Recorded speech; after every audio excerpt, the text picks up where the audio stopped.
Morning, welcome to Thoughts and Updates. I am here in the shadow of a supermarket, which is just there for a particular reason, which has got to do with that.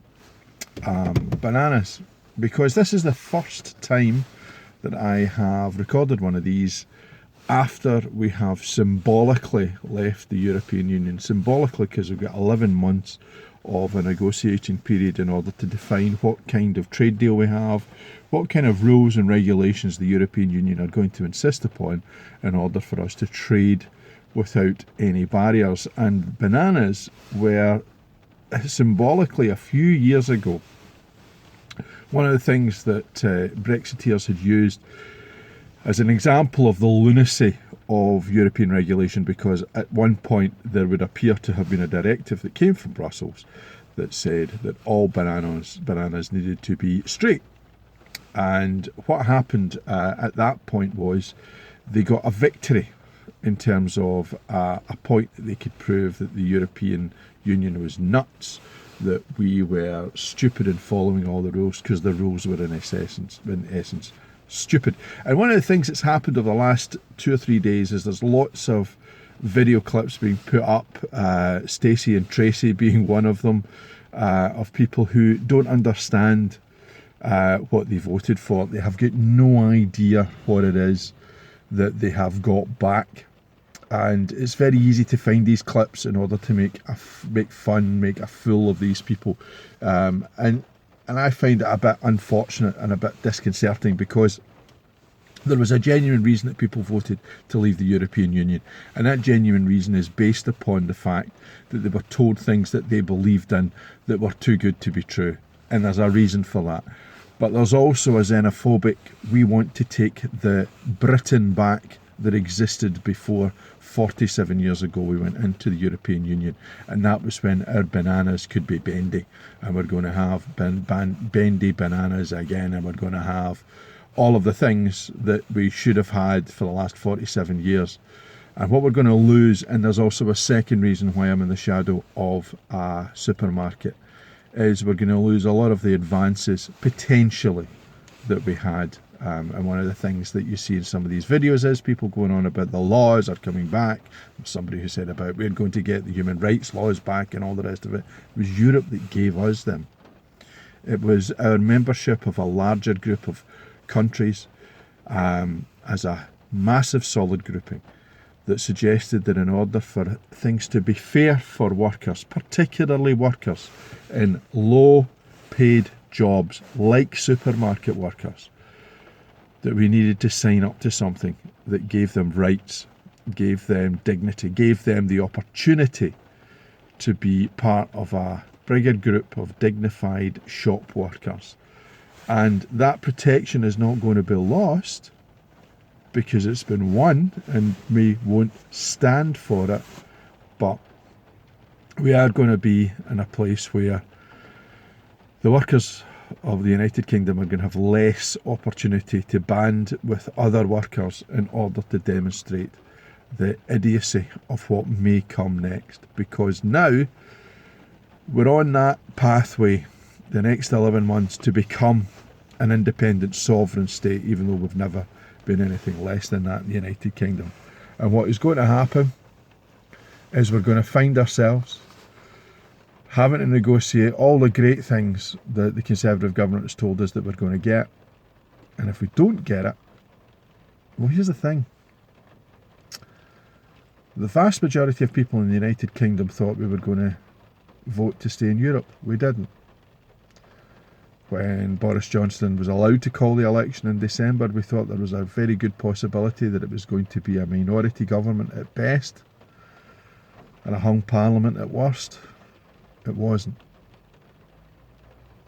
4 years ago in America, we thought there was no way that Donald Trump could become president, but he did. And in 2020, there's the opportunity to vote him out. Will they take it? Democratically, we have, in my opinion, shot ourselves in the foot, but we've got to live with that. We've got to deal with that. There have been 2 referenda over the last 5 years that I have been in the losing side, in independence in Scotland and in Europe. I have to accept that. But my worry is that the rights that have been gained by people are under threat. It's not just chlorinated chicken and chicken coming from America and a process that they use that we find distasteful. It's not the fact that there are so many parts of our National Health Service that are already run by American firms. It's not the fact that they're American. It's the fact that our ability to negotiate the best deals to make our National Health Service, which we all love and we all want to retain as it is now in a sense going to be lost because we're not part of a bigger group trying to negotiate cost of drugs, the entry points for private firms coming in to support the public sector. Until eventually, it is my belief that it's going to make increasing sense, and I use that term loosely, to allow further creeping in to our National Health Service. And it doesn't matter that Northern Rail has been renationalised by a Conservative government. Let's not be fooled. The reason for that is that the private contractor was not fulfilling the contract, and therefore in a normal business sense that contract would be taken away. But they can't do that because the Conservative government won so many seats in the north of England, and therefore they've got to play a political game that they haven't been used to in the past and make sure that the north of England gets something that's going to make people feel that voting Conservative was the right thing to do. So here we are, non-Europeans, but I am European. For the first 7 years of my life, I wasn't part of the European community, and now for how many years I've got left, it's likely that unless Scotland become an independent nation, I am going to end it non-European. But I am European. I have a soul that looks eastward, a head that is turned to understand and believe that as a nation we should never be arrogant enough to believe that we have only solutions, that Bendy bananas was something that those against the European Union used in order to hit us over the head with. And if we believe the stories, then we should be searching every single supermarket for straight bananas rather than be sensible and normal and vote in accordance with what works best. So, we're non-Europeans. This week has therefore been dominated a lot by the talk of us, the Great Britain United Kingdom of Great Britain and Northern Ireland removing themselves from the European Union. But there's been other things kind of going on as well. We've also shout out, if I can say that, to Ricky, who has been working at Hornchurch, and that theatre has received an award, which is fantastic to see. Ricky's been waxing lyrical about how wonderful the place is, how vibrant it is at the heart of its community, and something that the arts do.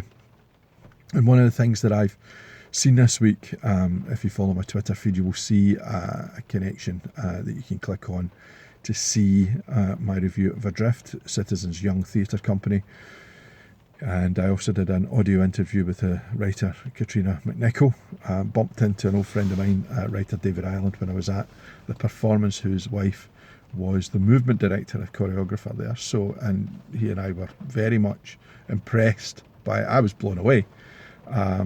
Because it just was fantastic, exactly what theatre should be, young people on stage. And I think sometimes we can become very sniffy about Scottish acting, we can be very sniffy about young people's acting, but you know, I shed a tear at the end because it was so true and so real. It's about young people and mental health, done by young people, written by young people, and directed by Neil Packham at the Citizens. And what a fantastic job Neil has done. Great, absolutely great. And it was the first one of this year, and next week I'm off to see another piece which is under that particular stable, and very much looking forward to it. Writing this week for Brad, I did one of my own. Brad sends me American boxers to have a look at, and I'll mix them up with some that have caught my eye. And I did a guy who had actually done before, Maurice Hope, who was a boxer for Antigua, fought in the 1972 Munich Olympics, but also then went on to be a Britain's first black world champion, which was an amazing thing for us in terms of multiculturalism, but also just a fantastic achievement. Fought once in America and lost in America. Fought for a British title against a guy called Bunny Sterling, and it was in a private club in London, and it was for Sterling's British middleweight title. Hope was a light middle, and because they ended up in an argument in a nightclub. Couldn't make this up. And the YouTubers were on, and last week Demetrius Andrade fought and retained his title against Luke Keela. Not so fortunate for the likes of Danny Roman and Tevin Farmer, both of them who lost their titles. One to a guy whose name Akhmedov, the Kazakh. My apologies for not getting the name right, because I'm sure I don't. First Kazakh unified world champion, superb. But the upset of the week was in Scotland, where William Warburton, in his 201st professional boxing match, journeyman, came up the road and beat his opponent over 4 rounds. I think it's his 8th win out of 201 fights, and I've seen Warbs fight a couple of times live, and the guy's a genius in the ring. Fantastic.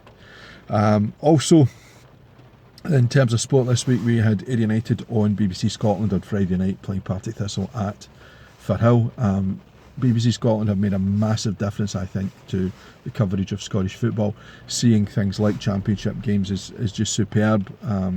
Fantastic to see that there is an attempt at least to get not the lower leagues, but those who are attempting to get into the big league, more kind of coverage. And I don't know what the figures are, but it's about public sector broadcasting, isn't it? And public sector broadcasting should be there in order to support the things that commercial broadcasting is not going to touch.